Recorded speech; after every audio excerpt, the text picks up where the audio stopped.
Mr. Speaker, I now want to talk about how President Trump is reformulating Western alliances. J.D. Vance was in Munich last week and gave an exceptional speech that was then immediately condemned by the Germans. How do you think about this geopolitically? The Europeans seem entitled to unlimited amounts of U.S. taxpayer money without them contributing. President Trump is doing this in a very thoughtful way. What is your take? Well, I just did a newsletter for Gingrich 360. And my background, I'm a PhD in European history. I've lived in France, Germany, Belgium, and Rome. So I have some general interest in Europe. I think what J.D. Vance did is sort of like your next door neighbor being an alcoholic, and you go over and you do an intervention. He went to the Europeans, and what I think was an intervention. Their system is failing. Their elites are so isolated from the world, yes, and so isolated from their own people that they maintain power by cheating every day.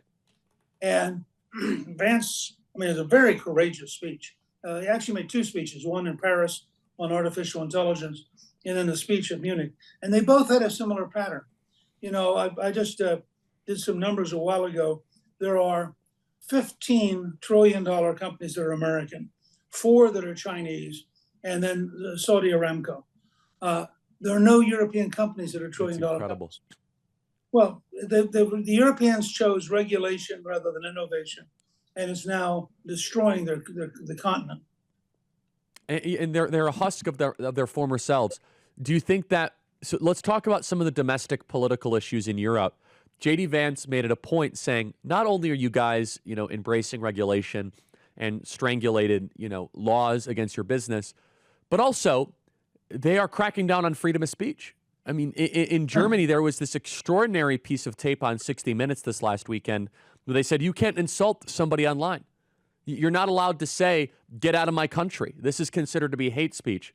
Why should we as Americans continually subsidize that? Well, we shouldn't. And it's actually quite ironic. The Weimar Republic, which people always say, well, that's what free speech gets you to. The Weimar Republic had very strict laws. There are 200 legal actions against the Nazis.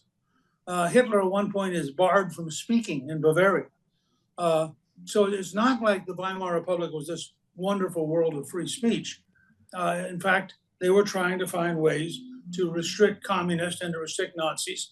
And in the long run, it failed. But it failed because the economy failed, because the world had failed from the standpoint of the average everyday German. These rules in Europe, and Britain, by the way, in some ways is the worst. I mean, the British have had a grooming crisis of Pakistani males raping young girls and nothing being done, because if you report it, it's considered Islamophobia. So the parents get in trouble for trying to protect their 13 or 14-year-old girl. I mean, this stuff is crazy. For full shows, live and on demand, it's Salem News Channel.